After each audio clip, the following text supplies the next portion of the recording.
The scout ship, Eternal Dominion, dropped out of faster-than-light travel at the edge of what hegemony charts called uninhabited space. Commander Vreth Ka stood at his observation deck and studied the convoy on his screens. 17 ships, slow, old-looking by galactic standards, moving in a tight cluster through the cold dark between star systems like a group of lost travelers who had no idea how far they had wandered from home. "What are they?" his navigation officer asked. Vreth Ka read the scan report twice. Carbon-based life forms. Oxygen breathers, bipedal, 2 arms, 2 legs, 1 head, skin with no natural armor plating. No energy shielding on the ships, no quantum communication arrays. The weapon signatures were almost sad. Chemical propellant launchers and early-generation directed energy weapons that the hegemony had phased out 6 centuries ago. "Humans," his science officer said. "They match the profile from the old Keth-Dar survey records, a young species. They have barely left their home system." Vreth Ka had heard of humans.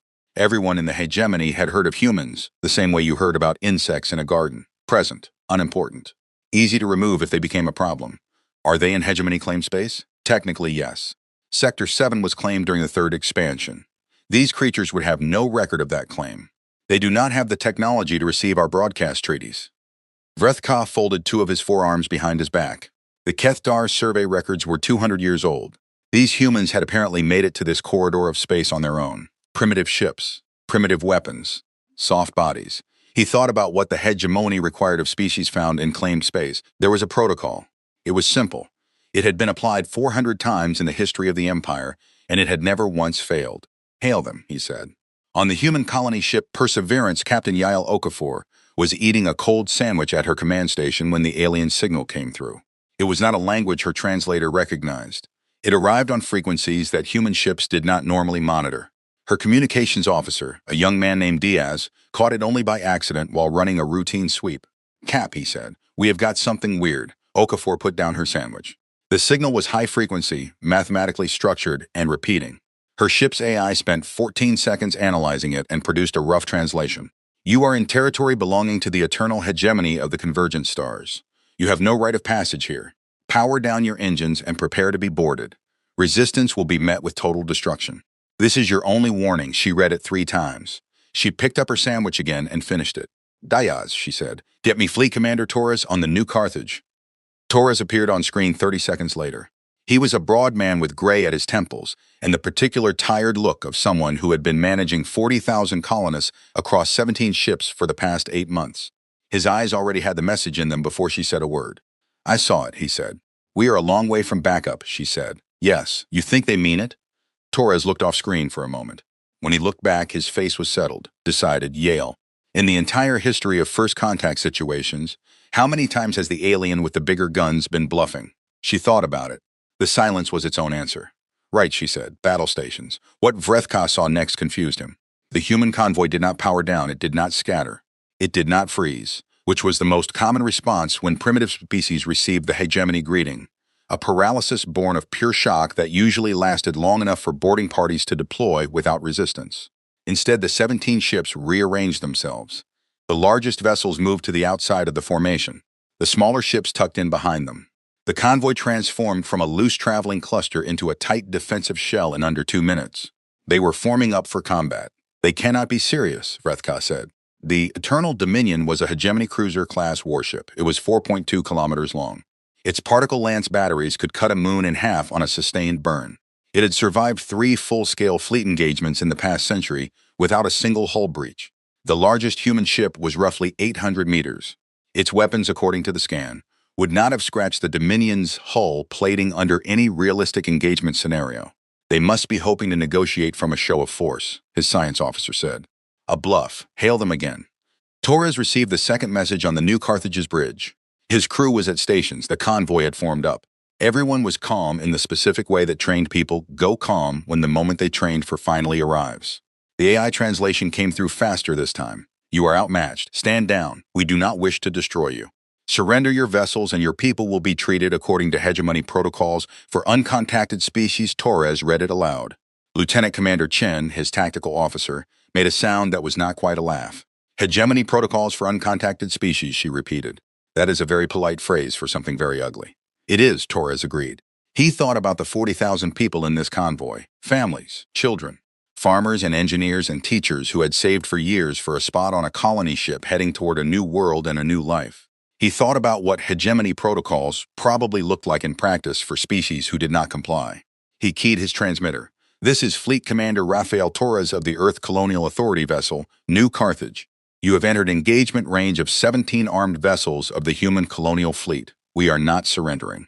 We are not powering down. If you fire on us, we fire back. That is the only message I have for you." He clicked off the transmitter. "Chen," he said, "what do we have?" She did not hesitate. She had been running the numbers for the past 10 minutes. "Point defense grids are hot across all 17 ships. MAC rounds loaded, missile tubes warm. The Leet Gulf and the Austerlitz are on our flanks with full combat loads." She paused. "Sir, they have one ship. It is big, but it is one ship." Torres stood up from his command chair. He looked at the alien vessel on his screen. 4 kilometers of metal and weapons built by an empire that had been conquering species for longer than humanity had had writing. "One ship sent to scare us into surrendering," he said. "Standard intimidation. Works on species that have never had to fight for anything." He walked to the center of the bridge. "Let's show them what it looks like when it doesn't work." The Eternal Dominion fired one warning shot, a low-power particle lance discharge. Vreth Ka aimed it past the human formation deliberately. A line of blue-white ionized gas that burned briefly across the vacuum and then faded. A demonstration of power, a kindness in the hegemony understanding of the word. It had always worked before. All 17 human ships opened fire simultaneously. Vreth Ka's bridge erupted, alerts, damage reports.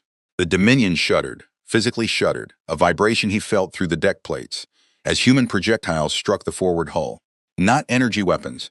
Chunks of metal accelerated to high velocity, which was so primitive that the Dominion's automated defense systems had spent nearly 2 seconds trying to classify them as weapons at all. But there were a great many of them. "Hull breach in forward section C," his damage officer reported. "Sections D and E holding. External sensor array damaged. Forward particle lance battery 2 is offline." Vreth Ka stared at his damage report. They had damaged his ship. These creatures in their antique vessels with their metal-throwing weapons had breached the hull of a hegemony cruiser. "Full power to weapons," he said. What followed was not a battle. It was what happens when a warship built to fight other warships turns everything it has on vessels that had no business being in a fight at all. The particle lances fired. 6 human ships died in the first volley. Clean kills. The beams punched through and the ships just stopped, venting atmosphere and debris into the dark. 3 more lost engines, spinning. The remaining 8 kept firing. Vreth Ka watched his damage reports. His hull was absorbing hits. The human weapons were doing almost nothing significant to his warship. By every measurable standard, the fight was already over. The humans kept firing. He had expected them to run. He had expected surrender or panic or the frozen prey stillness that almost every species showed when facing overwhelming force. The humans did not run. They fired until 3 ships were left, then 2. Then the New Carthage alone, pouring everything it had at the Dominion in a sustained and objectively pointless barrage that accomplished nothing except to leave burn marks on the exterior plating. Vreth Ka fired 1 lance shot at it. The New Carthage split open like a broken shell. The debris field spread slowly through the dark. 7 crippled ships drifted within range, still venting but intact. His sensors showed life signs in most of them. Silence. "Send boarding parties to the intact vessels," Vreth Ka said. "Take survivors alive. I want one brought to the interrogation suite." His science officer was very quiet. "Commander," she said carefully, "they knew they could not win." "Yes. They knew from the first scan that our vessel was beyond their capability to destroy." "Yes. And they still fought." He said nothing. He was looking at the debris field. "I want to update my behavioral report on this species," she said. Vreth Ka kept his eyes on the wreckage of the New Carthage, a ship that had kept firing until the last possible second of its existence. He thought about that. He thought about it for a long time. "So do I," he said. The survivor they pulled from the wreckage was a woman, one of the small ship commanders. Her vessel had lost its engines in the second volley but held its hull. She had a long cut above one eye from when her ship's gravity systems had failed during impact. Otherwise, she was uninjured. She sat in the interrogation chair and looked at the 4 hegemony officers in the room with no visible emotion. No shaking, no tears. She looked at Vreth Ka the same way he was looking at her, studying, taking notes. He sat across from her. She was smaller than he expected. Soft-looking, the way all humans appeared to a hegemony soldier. No exoskeleton, no plating, nothing but a thin layer of skin over a fragile bone structure that his medical scanner described in terms that made her sound like she should not be alive, let alone sitting upright and looking at him. "You understand my translator?" he asked. "Well enough," she said. "You knew your ships could not defeat this vessel." She said nothing. "Your commander knew, he told you. And you still fought." She looked at the wall for a moment. Something moved behind her eyes. When she looked back at him, he still could not name what it was. It was not bravery. He had cataloged bravery in 400 species, and it always looked like tension, like a body forcing itself to stay still. It was not defiance, which usually wore anger the way a coat wears its buttons. This was something else entirely. There were 40,000 people in that convoy, she said. Families, kids. A pause. What were we supposed to do? Vrethka had no answer for that. He thought about the new Carthage firing until the moment it was destroyed. He thought about 17 colony ships, not warships, colony ships, forming a defensive battle line in 2 minutes flat. Where did you come from? He asked. Earth. How many ships does Earth have? She looked at him for a long moment. You should be asking how many ships Earth has right now, she said. Because what you need to understand is that the ships you just destroyed are frontier vessels. Colonial transport. Light armament. She tilted her head slightly. Earth's actual military has not left port yet. Vrethka went very still. And when it does, she said, what happened here today will look like a warm-up. She said it the way someone announces the weather. Calm, matter of fact. Like it was not a threat at all, like it was just information he needed. He filed his report to Hegemony Command that same hour. He listed the engagement. He listed the damage to the Dominion. He listed the number of human ships destroyed and the number of survivors taken. At the very end, he added one line. His superiors would later say they wish they had taken it more seriously. These creatures do not behave like prey. Command should be advised before further actions taken. Hegemony Command received the report 6 days later. They read it. They called the prisoners' words a bluff. They sent a war fleet, 200 ships strong, and they told the admiral in charge that it would be a clean, fast operation. Quick subjugation, standard protocol. The admiral's name was Kethmora. He was confident. He had suppressed 9 species in his career. He had never lost a single major engagement. He had never met a human before. He was about to. Admiral Kethmora's fleet came out of faster-than-light travel in a single coordinated burst, 200 warships dropping into real space simultaneously, which was the hegemony's preferred opening statement. The visual alone was designed to end fights before they started. 200 ships, each one larger than anything humanity had put in space at that point, materializing out of nowhere in a tight formation that blocked out a section of stars. It had ended 14 wars without a shot being fired. Kethmora stood on the bridge of his flagship, the Undying Authority, and looked at the space ahead of him. It was empty. He checked his scanners. Nothing. No human vessels, no colony ships, no military presence at all. Just a region of empty space somewhere between the debris field from Commander Vrethka's engagement and the inner boundary of what the humans apparently called the Sol system. Where are they? His tactical officer asked. Kethmora was wondering the same thing. He had expected a response. Every species responded to 200 warships the same way, with fear and with desperate communication. Signals. Please, offers to negotiate. The usual noise of a civilization suddenly understanding how small it was. Run a deep scan, he said. The scan ran. The scan found nothing. Kethmora waited. His fleet drifted in formation through the dark. His officers ran checks and rechecks. 2 hours passed, 3. Then his long-range sensor operator said very quietly, Admiral, something just came out of the asteroid belt. Not one thing, many things. Rear Admiral Diana Voss had been waiting in the dark for 11 days. Her fleet was not the largest the Earth Defense Force had ever assembled. It was not even close to the largest. It was the fleet that had been close enough to respond when Hegemony Command sent its 200 ships toward human space, which meant it was assembled fast, from whatever was available, from the scattered garrisons and patrol groups and deep space stations that could be reached in time. 63 ships against 200. She sat in her command chair on the Unsk Thermopylae and watched the Hegemony fleet on her screens. She had given her ships 11 days inside the asteroid belt to finish power-down protocols, to cool their drives, to go as dark as anything could go in space.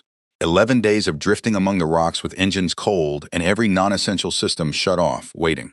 The Hegemony fleet had not found them. Their scanners, apparently, were very good at finding things that were moving and producing energy. They were not built to find 63 ships playing dead inside an asteroid field. Voss allowed herself a small moment to be glad that humanity had spent so much of its history trying to kill other humans. The art of ambush was not new. The specific application was, targets locked, she asked. Targets locked across all 63 ships, Commander Park said. Then let's go. The asteroid field lit up. Kethmora's fleet had been in combat for 4 minutes and was already on the wrong side of a disaster. The human ships had not appeared in front of his fleet. They had not appeared to the sides. They had appeared from behind, from inside an asteroid field that his long-range scanners had read as empty, and they had fired before his fleet completed its turn to face them. The first volley hit the rear third of his formation while his ships were still rotating. He lost 19 warships in the first 30 seconds. 19.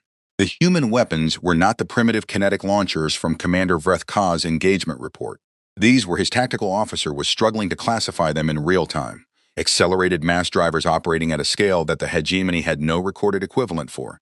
They were shooting objects the size of ground vehicles at velocities that put the projectiles well past what his hull plating was rated to absorb. And there were missiles, hundreds of them. Smart missiles that did something his tactical computers initially flagged as an error before they confirmed it was intentional. The missiles were targeting specific systems on his ships. Drive cores, weapon arrays, command bridges. The missiles were not simply trying to destroy. They were trying to disable in precise ways, which meant the humans had read his fleet's technical specifications and reverse-engineered targeting solutions in less than 2 weeks.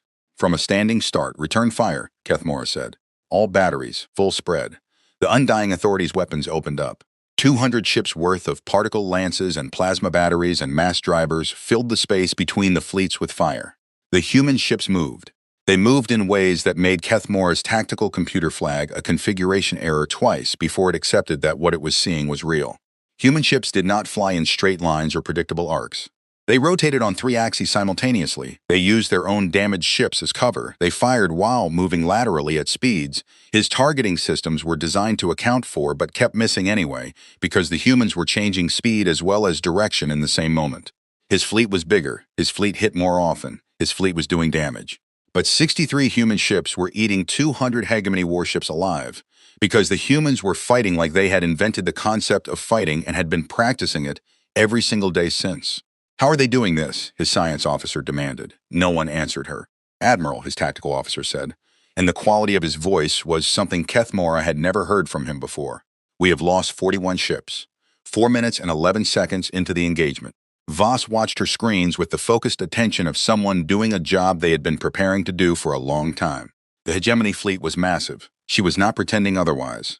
Her ships were taking damage, real damage, serious damage. The Susmiss had lost its forward hull section. The Midway was venting plasma from a drive hit and had dropped out of formation. 3 of her destroyers were gone. But the math was moving in the right direction. The humans had spent a very long time fighting each other. They had fought in every environment under every condition, with every level of technology from sticks to nuclear warheads. They had fought wars that lasted hours and wars that lasted centuries. They had developed doctrine and counter-doctrine and counter-counter-doctrine in an endless cycle of mutual innovation that no other species in the galaxy had ever experienced, because no other species had spent 10,000 years in constant conflict with versions of itself. Hegemony warships were built on the assumption that the enemy would behave in a predictable way, because every enemy they had faced before had been predictable. Different biology, different technology, but the same basic decision-making process when faced with superior firepower, the instinct to form up, to absorb damage from the front, to protect the center. Humans did not do that. Humans swarmed, humans split. Humans sent damaged ships forward as bait while intact ones flanked. Humans fired missiles in patterns that were only readable as patterns after the fact, when you were already burning. Keth Mora's fleet was trying to fight a war. Voss's fleet was trying to solve a problem. The difference was not small. The Undying Authority is breaking formation, Commander Park reported. The hegemony flagship is pulling back. Don't let it go, Voss said. Ma'am, it has the speed advantage on. Don't let it go. I want that ship. The Thermopylae swung hard to port and the pursuit began. Keth Mora knew the engagement was lost. He had known it for 6 minutes already but had been unwilling to say it, which was a form of cowardice he would examine with great shame later, assuming there was a later. He had lost 70 ships. He had killed 9 human vessels, 9. The numbers did not balance in any way that allowed for a good outcome. He ordered retreat. Most of his remaining fleet made it to FTL. Most, the Undying Authority, did not. The human flagship, the Thermopylae he would learn later, named after a battle where 300 soldiers held a pass against 1 million invaders, ran down his flagship at the edge of the engagement zone. 2 human destroyers cut off his FTL approach vector. A third put a salvo of mass driver rounds through his starboard engine section. The Undying Authority went dead in space. When the human boarding parties came through his hull, Keth Mora was on the bridge, standing at his station, because there was nothing else to do. He had considered many things in the past few minutes. He had considered fighting. He had considered activating the ship's self-destruct, which was standard hegemony protocol for flagship capture to prevent intelligence loss. He had not activated it. He was not sure why. Something had stopped him. Something about the way this entire engagement had felt, not like a battle but like a lesson, and the lesson was not finished yet. The humans who came through his bridge door were not wearing what he expected. No power armor, no heavy weapons platforms. Just soldiers in practical combat suits, carrying weapons efficiently, moving with the specific economy of motion that marked people who had done something so many times it had become automatic. One of them stopped in front of him. She was a woman, short hair, a thin scar on her jaw. Her weapon was pointed at the floor, not at him. "Admiral," she said through a translator. "I am Rear Admiral Diana Voss, Earth Defense Force. Your fleet has retreated. Your flagship is in our custody." She paused. "I am offering you a chance to speak with your government before we do anything else. I would like to avoid killing any more people on either side." Keth Mora looked at her for a long time. "You won this engagement," he said finally, "but the hegemony will send more ships, many more." "Yes," Voss said. "They will. You cannot win against the full strength of the hegemony fleet." "I don't need to win," she said. "I just need to make it cost enough that winning stops being worth it." She tilted her head. "Right now I need you to understand something important." She stepped slightly closer. "What you faced today was a frontier response. 63 ships pulled from patrol duty and garrison assignments. These are not our purpose-built warships. These are not our first-line fleet. These are not the ships that Earth keeps ready for a real war." Keth Mora said nothing. "The ships you just fought," she said. "These are the ships we have lying around." The silence on the bridge was absolute. Outside the viewports, the debris field from 112 hegemony warships drifted in a slow expanding cloud through the dark. 63 human patrol ships had done that, in 11 minutes. The thought lodged itself in Keth Mora's mind like a splinter and would not come out. He transmitted his report to Hegemony Command the following day, from a cabin on the Thermopylae as a prisoner of war who had been given access to a communication array because the humans apparently saw no reason not to let him talk to his government. He listed everything: the ambush, the human tactics, the weapons, the losses. At the end, he wrote 3 words that had never appeared in a Hegemony military report before. "We were outclassed. Hegemony Command received the report and called an emergency session of the Supreme Council. 7 species that made up the Hegemony's ruling body gathered in the Great Chamber on the capital world and talked for 2 days straight. They did not send another fleet. Instead, they sent a message to every member species of the Galactic Council, requesting an emergency assembly. The message described the engagements with humanity. It described the losses. It asked a question that the Hegemony had never had to ask before in 4 centuries of expansion. A question so alien to the Hegemony way of thinking that several of the translators flagged it as a possible encoding error. What do we do?" Within 48 hours, representatives from 61 galactic civilizations were traveling to the council chamber. And someone somewhere had also sent a message to Earth. Earth had sent one person back, just one. The Galactic Council chamber on Vel'Korath was large enough to park a small moon inside, and had been designed with that specific sense of scale in mind. Its architects, 600 years ago, had wanted every species that entered to feel small, to feel that the galaxy was enormous and old, and that the Council was the thing that held it together. It usually worked. The 61 delegations that gathered for the emergency assembly filled less than a third of the available space, and still the chamber felt crowded, humming with the specific anxious energy of a room full of intelligent beings who were all afraid of the same thing. At the center podium, Hegemony High Speaker Velthara opened the session. "This council has been called," she said, "because the eternal hegemony has encountered a species that requires collective response. We have submitted the full record of both military engagements for council review. The documentation speaks for itself." It did. The chamber spent 4 hours watching footage. The Vethkari delegation watched in silence. The Vethkari were an old species. Peaceful by nature, traitors by preference, they had not fought a war in 800 years and were quietly proud of that fact. They were also among the most analytically intelligent species in the council, and their lead delegate, a tall four-armed being named Ostheron, had been watching the footage from Commander Vrethka's scout engagement with the specific focused attention of someone trying to understand something that did not quite fit into any available category. It was not the human weapons that disturbed her. It was the colony ships. They had not been warships. The scan data was clear on that. 17 transport vessels carrying civilian colonists, equipped with minimal defensive armament, facing a hegemony cruiser. The mathematical outcome was not a battle. It was a foregone conclusion, and they had still formed up. Still fired. Kept firing until the last ship was destroyed. Ostheron had seen hegemony engagement records before. She had seen many species face the hegemony's initial contact protocol. Some fought, most surrendered or fled. Those that fought were usually military vessels operating on orders, acting out of duty rather than choice. The new Carthage had been a civilian fleet commander. The decision to fight had been made by one man on a colony ship in the middle of nowhere with 40,000 non-combatants in his care. She watched Torres's final transmission again. If you fire on us, we fire back. 6 words, flat delivery, no shaking. No elevation in stress indicators that her reader could detect, like it was the only possible answer. Like anything else would have been strange. Across the chamber, the Rissmoran delegation had spent the past hour in heated internal debate that their closed-channel translator was doing its best to keep private. The Rissmorans were not peaceful, they were not traitors.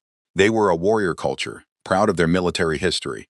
And they had watched the second engagement, Voss's 63 ships against the 200 hegemony vessels, with a very different expression than most of the chamber. They used the asteroid field for cover for 11 days, their lead delegate, Fleet Lord Harren, said for the 3rd time. He kept coming back to it, 11 days with power down. Their crews functioned at combat effectiveness after 11 days of near-total shutdown. The ambush formation was textbook, his tactical advisor said. No, Harren said. Textbook implies a text. They invented that formation in 2 weeks. Against an enemy they had never encountered before. He watched the footage of the Thermopylae running down the Undying Authority. They did not pursue the retreating fleet, no. They chose one target, the flagship. They ran it down specifically. He leaned forward. They wanted the admiral alive. They wanted him to report back. His tactical advisor was quiet for a moment. They were teaching the hegemony a lesson. They were sending a message, Harren said. Everything about that engagement was a message. He watched the footage loop back to the beginning. 63 ships coming out of an asteroid field. The first coordinated volley. 19 hegemony ships dead in 30 seconds. And the message was, we held back. He said that last part very quietly. The rest of his delegation heard it anyway. The floor opened for debate after the footage review. 47 species attempted to speak within the first 10 minutes.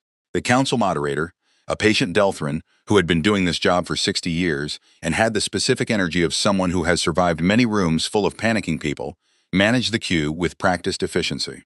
The debate had 3 broad positions.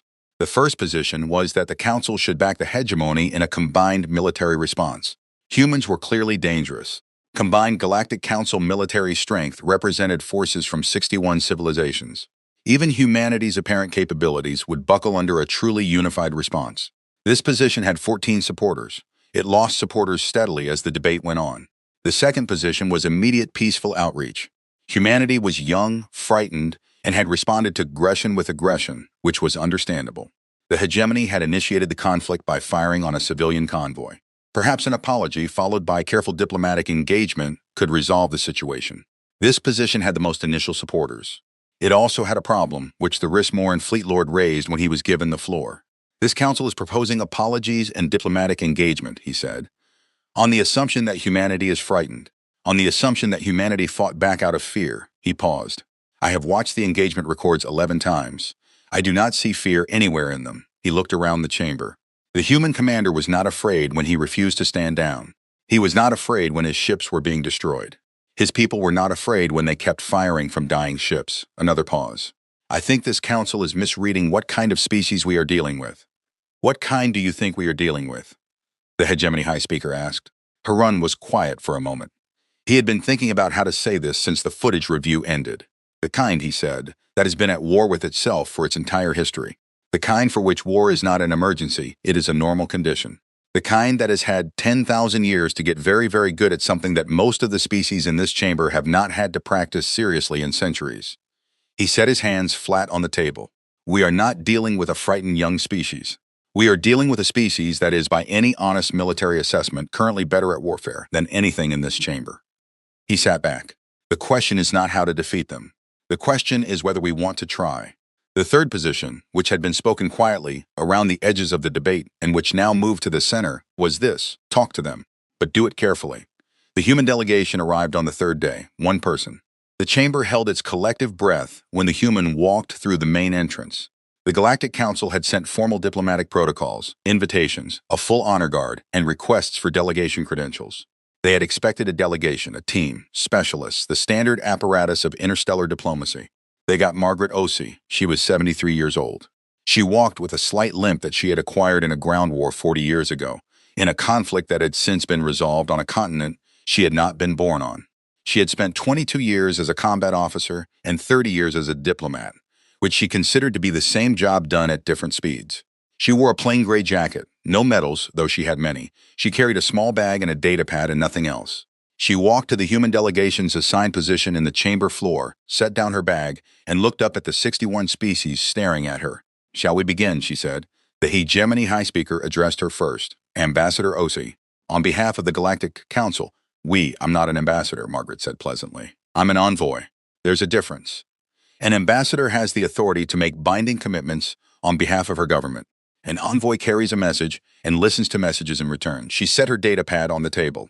"Earth sent me to listen and to deliver a message. Whether anything comes after that depends entirely on what I hear." Silence.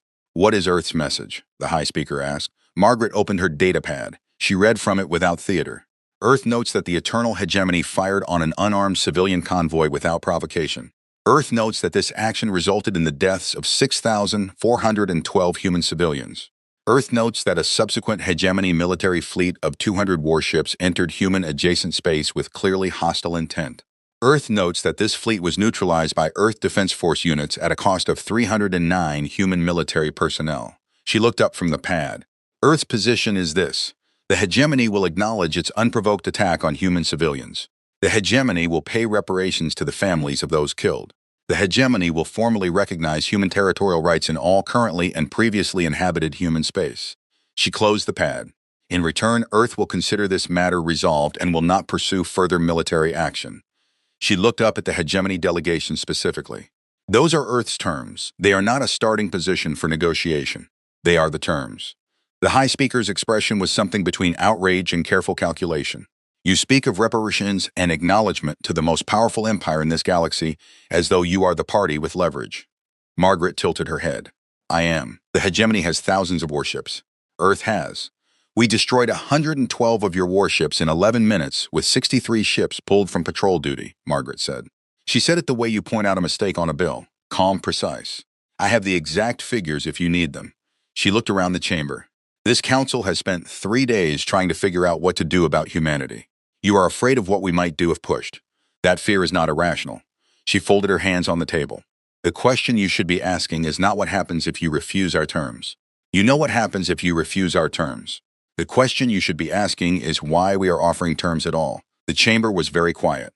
"Because we don't want a war," Margaret said. "We have never wanted a war. We would like to join this council as equal members, trade with your civilizations, explore our galaxy, and raise our children in something resembling peace." She paused. "But if you make war on us, we will fight. We will fight the way we have always fought. And what you have seen so far, 63 ships, a patrol fleet, is not the war we are capable of fighting." She let that sit for a moment. "Accept the terms. This ends here for everyone's benefit." The Hegemony High Speaker leaned forward. "And if we refuse?" Margaret picked up her bag. "Then I go home," she said. And Earth stops asking. She left the chamber that evening. The council debated for 2 more days. On the morning of the 3rd day, the Hegemony Council voted. They rejected the terms. The vote was close, closer than the High Speaker would ever publicly admit. 14 members voted to accept. The rest voted against, driven by pride and by the deep institutional certainty of an empire that had never lost a war, that had absorbed 400 species into its structure, that could not physiologically process the idea of paying reparations to a species they had never heard of 18 months ago. The decision went out to all member fleets, full mobilization. 10,000 warships designated for the Sol System operation, the largest military action in Hegemony history. No more patrol fleets. No more frontier engagements. No more lessons. This time they were going to end it. Margaret Osi received the news on her transport ship, en route back to Earth. She sat with it for a long time. Then she sent a single-coded message ahead to Earth Defense Command. 4 words. They said no. Prepare. She watched the stars move outside her viewport and felt something that was not quite sadness and not quite relief. Something in between. The feeling of a door that had been open for a while finally closing. Earth had known this was possible. Earth had prepared for this. The Hegemony did not know what Earth had prepared. Nobody in the galaxy did. That was, Margaret reflected, going to be a very unpleasant surprise. 10,000 ships. Supreme Fleet Commander Drath Vel had never commanded anything close to that number. No one in Hegemony history had. The largest fleet operation in recorded galactic history before this moment had been the 7th expansion campaign, which had deployed 4,000 vessels and brought 11 species into the Hegemony in under a decade. This was more than twice that. Drath Vel stood at the command center of the Eternal Throne, the Hegemony's most powerful warship, and looked at his fleet spread across his screens in a formation so large it took 4 separate display panels to show at once. 10,000 warships organized into 40 battle groups, each group capable of independently reducing a planetary surface to rubble. They had spent 4 months assembling this fleet. 4 months of recalls and requisitions and acceleration of the shipyard programs and stripping garrisons from member worlds and pulling reserve vessels out of long-term storage and reactivating them.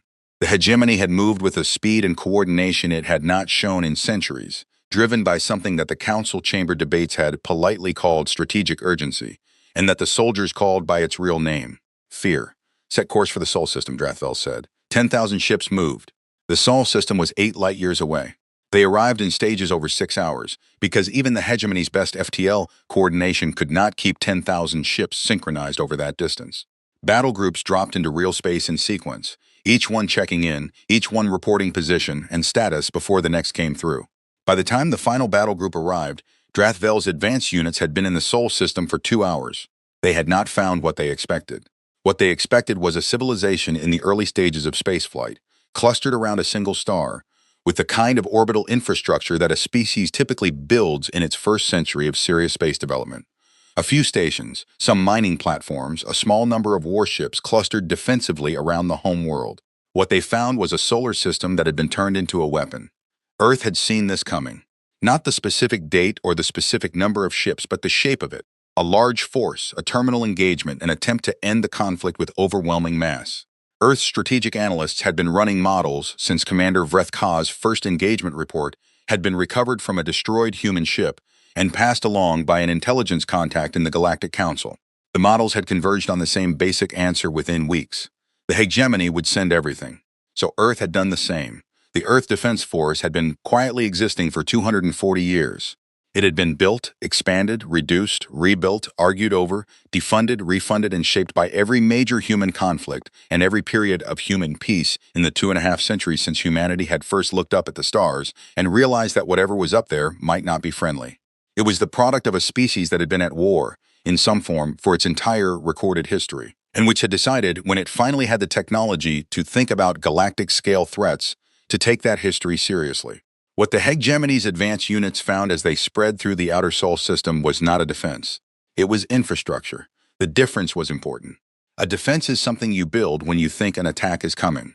Infrastructure is something you build because it is always there. Automated weapons platforms in the Oort cloud. Layered sensor nets that had detected the hegemony fleet's FTL approached 6 hours before the first ship arrived. Mass driver arrays mounted on asteroids, on moons, on orbital stations, running through the entire system on arcing orbital paths that put them in firing position on any approach vector. Railgun installations on the surface of every rocky body larger than 50 kilometers. Drone carrier stations positioned at the L4 and L5 points of every major planet, each one holding thousands of combat drones on standby power. And then there were the ships. Fleet Admiral James Okafor, Yale's father, though he did not allow that fact to mean anything in professional settings, sat on the bridge of the EDF Dunkirk and watched the hegemony fleet materialize on his screens. He had been watching them come in for 2 hours, 10,000 ships. He had known the number was coming.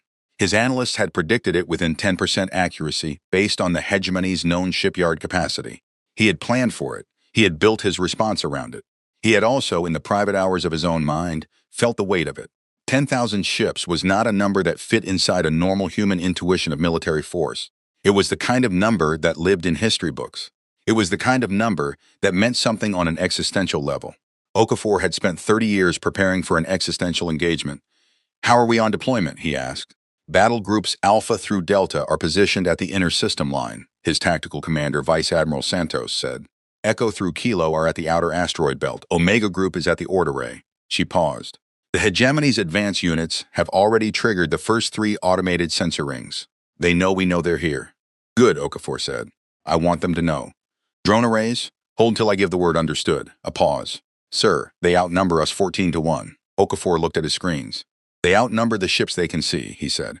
"What's on the drone manifest? 1.2 million combat drones across all arrays. What about the lunar installations, hot and locked? Titan platforms online and at 98%. The Oort array, ready on your command." Okafor leaned back. "What's the hegemony formation doing?" "Advancing. Main body is still deploying from FTL. Leading units are moving toward the outer asteroid belt." Santos studied her screens. "They're moving confidently. I don't think they've found the drone arrays yet." "They won't," Okafor said, "until we turn them on." Supreme Fleet Commander Drathvel did not understand what he was looking at. His advance units had reached the outer asteroid belt and found human warships waiting for them. That was expected. The human warships were larger than the patrol vessels from the previous engagements, purpose-built military ships, well-armed, and there were roughly 700 of them spread across the inner asteroid belt in a wide defensive screen. 700. He had 10,000 ships. Begin the engagement, he said. Standard formation. Push through the asteroid belt line and advance to the inner system. His leading battle groups moved forward. Then the asteroid belt moved, not metaphorically, not in a way that could be described as anything other than what it was. 3,000 asteroids, ranging in size from boulders to small mountains, fired simultaneously, a coordinated volley of kinetic masses that had been positioned on precise orbital paths years ago, aimed at approach vectors that humanity had calculated a hegemony fleet would use, launched by remote signal from Earth Defense Command. Drathvel watched his tactical display turn into a red cascade. Point defense. Point defense cannot track that many individual objects simultaneously, his tactical officer said. He was not panicking, he was simply reporting. There are too many, they are too fast. They are coming from too many angles. 3 minutes after the asteroid belt fired, Drathvel had lost 411 ships. He had not lost a single ship to the human warships yet. He had lost them to rocks. Santos watched the first wave hit. Drone arrays, she said. Launch. 1,200,000 combat drones came online simultaneously across the entire Sol system. They were small. By hegemony warship standards, they were almost nothing, 2 meters long, shaped like elongated cylinders, carrying a single kinetic penetrator round and enough drive capacity for one high-speed attack run. They were not individually impressive. 1,200,000 of them, launched in a synchronized swarm across a battle space spanning the entire inner solar system, were something else. They were coordinated. They were smart. Not intelligent, but programmed with targeting logic that prioritized drive systems and weapon arrays. The same targeting philosophy that Rear Admiral Voss's fleet had pioneered in the previous engagement, now applied at a scale that made that engagement look like a preliminary sketch. They were also expendable, which meant they went places and did things that crewed ships would not. The hegemony fleet's point defense systems were already strained from the asteroid strike. They had been designed to handle saturation attacks. But they had been designed to handle saturation attacks from a single direction, because no adversary in hegemony military history had ever managed to mount a saturation attack from all directions simultaneously. Drathvel's fleet had its back to the outer system, its flanks to the asteroid belt, and its front to the inner system where the human warships were now advancing. The drones came from all 4 directions, and from above and from below the ecliptic plane, and from inside the asteroid belt itself where arrays had been hidden inside the larger rocks. He lost 2,000 ships in the drone wave. His fleet had not reached the inner solar system yet. The battle took 11 hours. It had a shape, a terrible complex shape that would be studied in military academies across the galaxy for centuries afterward. The human fleet did not fight a single battle. It fought 40 separate engagements simultaneously, each one precisely coordinated with the others, each one designed to push the hegemony fleet into specific positions where the next wave of fire was already waiting. Okafor directed from the Dunkirk, with the quiet focus of a man doing extremely difficult work that he had been trained to do. He lost ships, he lost people. Every name on the casualty list was a name he would read later, in private, because that was how he had always handled it, not as numbers, as names. But the math moved in one direction.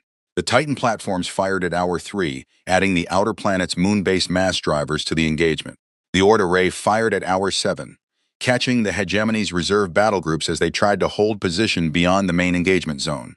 Okafor's shipboard fleet pushed into the hegemony's main body at hour 9, when the hegemony formation had been broken by 6 hours of automated fire into disconnected clusters that could no longer support each other. At hour 11, Supreme Fleet Commander Drathvel, aboard the Eternal Throne, did the mathematics. He had arrived with 10,000 ships. He had approximately 1,200 left. They were scattered across the solar system. They were damaged. They were out of coordinated formation for the first time since the battle began. The human warships were between them and the outer system. The automated platforms were between them and any clear FTL vector. He had been in space for 11 hours, and he was inside the Sol system with no clear way out, and 1,200 ships against a human fleet that was still largely intact, and an automated defensive network that had not run out of ammunition. He sent a message to Earth Defense Command. He asked for terms. The response came back in 40 minutes. It was not Margaret Osei this time. It was James Okafor speaking from the bridge of his ship, surrounded by the sounds of a fleet that had just fought for 11 hours and was still running hot. Supreme Fleet Commander Drathvel, Okafor said. He was tired. He looked it. He did not pretend otherwise. I'm accepting your request for terms. Your remaining vessels will power down weapons and hold position. I'll have transport vessels at your location within 4 hours to begin evacuation of your wounded. Any ship that fires while waiting will not receive this offer again." He paused. "I want to be clear about something," he said. "This battle is over. This war is over. What you experienced today was the Sol system's permanent defensive infrastructure. What we have built here over 2 centuries and keep ready at all times." Another pause. "It is not the sum total of Earth's military capacity. It is not close to the sum total of Earth's military capacity." He looked at the camera. "What you saw today is what we do to protect one planet. What we are capable of doing beyond this system, that is a different number entirely." He let that land. "Power down your weapons. Let us get your wounded. And then the hegemony is going to want to reconsider the terms Ambassador Osei offered." He clicked off. Drathvel sat in silence for a long moment. 1,200 ships out of 10,000. And the human had just told him this was just the defense of one planet. He powered down his weapons. He sent the order to his fleet. And he began to understand, in a way that felt like the ground disappearing from under his feet, that the hegemony had not been fighting a young, frightened species that was punching above its weight. It had been fighting a species that was fighting below its ceiling. There was a very large difference between those two things. He was only beginning to understand how large. The galaxy learned in pieces. It did not learn all at once, the way you might expect news of a civilization-altering event to travel. It learned the way news actually travels, in fragments, in rumors, in messages that arrived out of order, in second-hand accounts from ship crews who had been near the Sol system and picked up signal traffic that they couldn't quite believe they were reading. Hegemony Supreme Fleet loses engagement in Sol system. 10,000 vessels deployed, 1,200 returned. Armistice requested, terms under discussion. That was the first fragment that reached the Galactic Council. It took most of the receiving species about 4 hours to process the number. Some of them ran the math more than once, certain they had made an error. 10,000 ships, 1,200 returned. The hegemony had lost 88% of its largest fleet action in history, in 11 hours against one planet. The armistice talks happened on neutral ground, a station orbiting a small star between human space and hegemony territory, chosen because it belonged to neither and was far enough from both that no one could argue it was an act of pressure.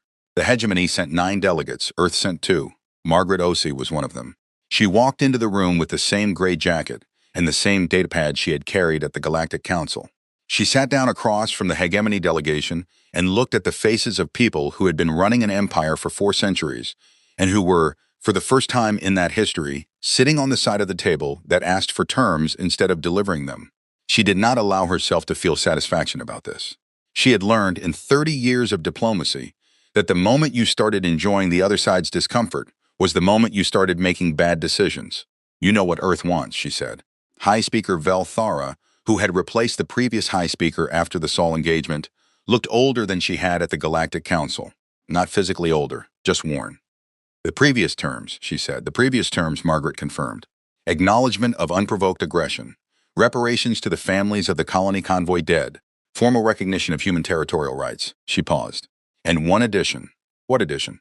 "A formal agreement that the hegemony will not conduct first contact operations in unclaimed space, operations of any kind, without first consulting the Galactic Council. You don't get to claim territory and inform the species living there after the fact anymore." Margaret set her datapad on the table. "That's not a renegotiation of the terms. It's the updated terms." Vel Thara was quiet for a moment.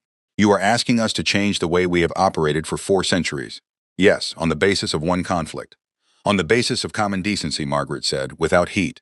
"The conflict is just the reason you're finally listening." The talks lasted 3 days. The hegemony delegation argued about wording and scope and implementation timelines. Margaret and her colleague, a younger diplomat named Adeyemi, who had the particular skill of being able to negotiate without his face ever giving anything away, moved through each point methodically, patient as water. On the 4th morning, the hegemony delegation signed. Word reached the Galactic Council in full on the day the armistice was announced. The chamber that had been so full of anxious noise 3 months earlier was different now, quieter. The representatives of 61 species sat with the specific stillness of people who had been given a great deal of new information and were still processing it. Ostherin of the Vethkari had been running calculations since the first reports came in. She pulled up the numbers again. 10,000 ships against one planet's defenses. She thought about the colony convoy. 17 civilian ships forming a battle line. She thought about 63 patrol vessels running down 200 hegemony warships. She thought about what Fleet Lord Heron had said in this very chamber. I don't see fear anywhere in them. She had been thinking about that for months. She had been thinking about why. She was Vethkari. She had a deep practice capacity for understanding psychology across species lines, for reading the emotional logic behind observed behavior. She had 800 years of species interaction in her cultural history to draw on. She had not been able to explain the absence of fear. Now, sitting with the full picture, she thought she finally understood. It was not that humans lacked fear. Every species with a functional survival response felt fear. It was that humans had spent so much time in environments where fear was not the useful response that they had learned, deeply, culturally, generationally, to do something else with it. They converted it. Fear went in, action came out, not a suppression, not a performance of bravery. A literal metabolic conversion, trained into them by 10,000 years of being one of the most conflict-laden species in the galaxy's history. The colony convoy commander had been afraid. Okafor had been afraid in the Sol battle. Voss had been afraid facing 200 ships with 63. They had all been afraid, and they had all done the same thing with it. They had aimed it. Fleet Lord Harron of the Rismoran delegation requested a private meeting with the human diplomatic team the day after the armistice announcement. He met with Adeyemi in a small conference room. He came alone. He sat down and looked at the young human diplomat across the table and was quiet for a moment before he said what he had come to say. "I want to understand the number," he said. Adeyemi waited. 10,000 ships came to Sol. 1,200 survived. This is being described in the hegemony's official communications as an unexpected defeat caused by fortified planetary defenses. Harun set his hands on the table. "I am a military man. I spent 40 years in the Rismoran fleet before I became a diplomat. I understand fortified planetary defenses." He looked at Adeyemi steadily. "What I do not understand is how one planet's defenses destroyed 88% of the largest fleet in hegemony history. Planets do not do that. Planets absorb bombardment. Planets do not go on the offensive into the middle of an incoming fleet and tear it apart." Adeyemi said nothing. "The automated platforms, the drone arrays, the asteroid systems, those are not built in 3 months. Those are not built in 3 years. Harron leaned forward slightly. "How long have you been building?" A pause. "How long do you think?" Adeyemi asked. Harun did the math, population growth curves, infrastructure capacity estimates. The sheer scale of what had been revealed in the Sol engagement, the number of installations, the volume of automated systems, the complexity of their coordination. 2 centuries, he said, at minimum. 240 years, Adeyemi said. Harron sat back. "You have been preparing for a galactic-level conflict for 240 years. We have been preparing for the possibility of one," Adeyemi said. "There is a difference." "What triggered it?" 240 years ago, what made Earth start building?" Adeyemi was quiet for a moment. "We figured out we were not alone," he said. "We picked up electromagnetic signals from civilizations and other systems. We did not know what those civilizations were like. We did not know if they were peaceful or hostile. We knew only that they were there, and that the galaxy was very large, and that we were very small." A pause. "Earth had a long history of what happens when a more technologically advanced civilization encounters a less advanced one. We did not want to be on the wrong side of that equation." "So you built," Harun said. "We built," Adeyemi said, "for 240 years, while also maintaining normal civilian development. Trade, science, art, medicine." A slight pause.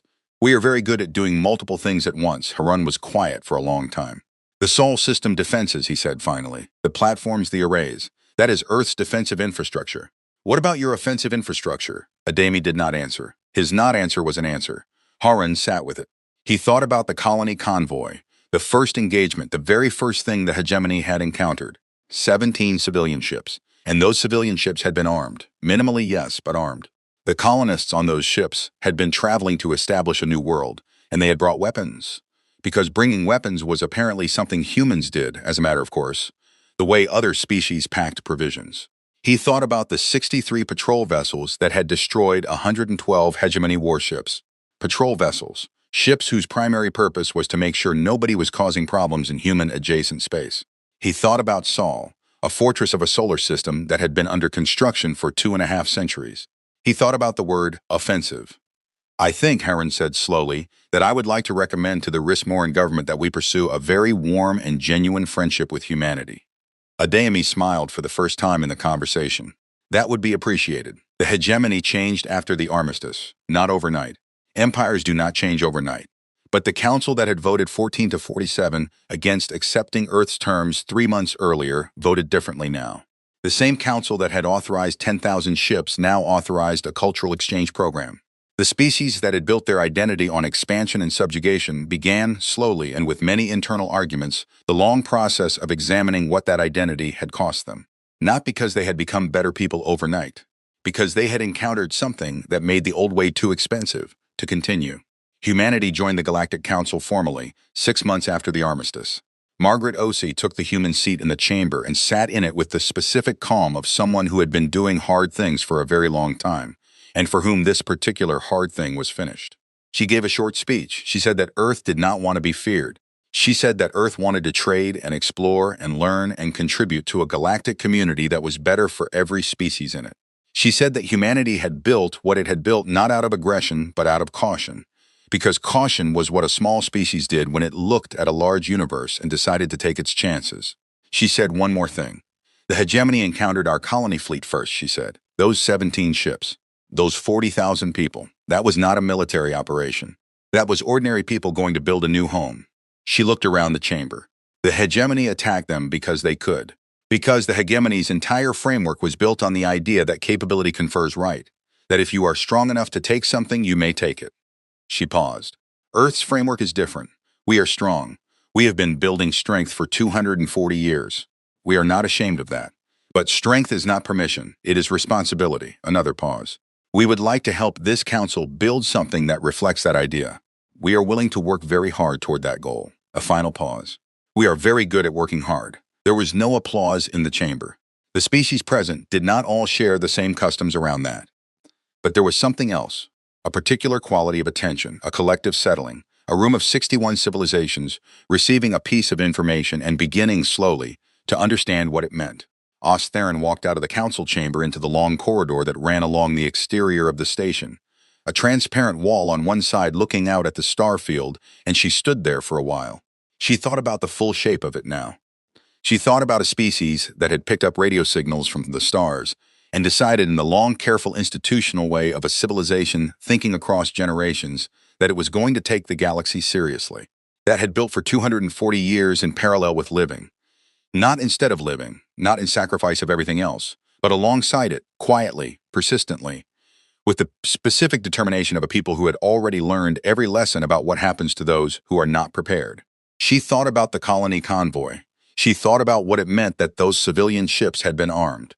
She thought about what it meant that Rear Admiral Voss had run the Undying Authority down not to destroy it but to take the Admiral alive, to send a message. She thought about what it meant that Earth had deployed 63 patrol ships against 200 hegemony warships and won, and that the Earth Defense Force's full frontline fleet had not moved at all, had stayed in position, had watched, had been waiting to see if it would be necessary. It had not been necessary. That was, Theron thought, the most important detail of everything she had witnessed. Not the weapons, not the platforms, not the drones or the asteroid arrays or the Titan installations. The most important detail was what Earth had not deployed. The hegemony had sent 10,000 ships to end a civilization. Earth had ended the engagement with the tools it kept for ordinary defense, and the rest, the ships, the stations, the full industrial military infrastructure of a species that had been quietly building toward galactic-scale conflict for nearly 2.5 centuries, had stayed home, waiting, ready, not afraid. She thought about Margaret Osei walking into the Galactic Council with a gray jacket and a data pad. One person, one message. Accept the terms. This ends here. The hegemony had said no. They had found out what no cost. She looked at the stars for a long time. Then she went back inside because there was work to do, the slow, grinding, important work of building something better out of what had happened, the work that the galaxy would be doing for a very long time. On the other side of the galaxy, 8 light-years from Velkarath, in a solar system that had just finished patching hull damage on several hundred platforms and recalibrating several thousand drones, Earth Defense Command filed its post-engagement assessment. The document was long. Its final paragraph was short.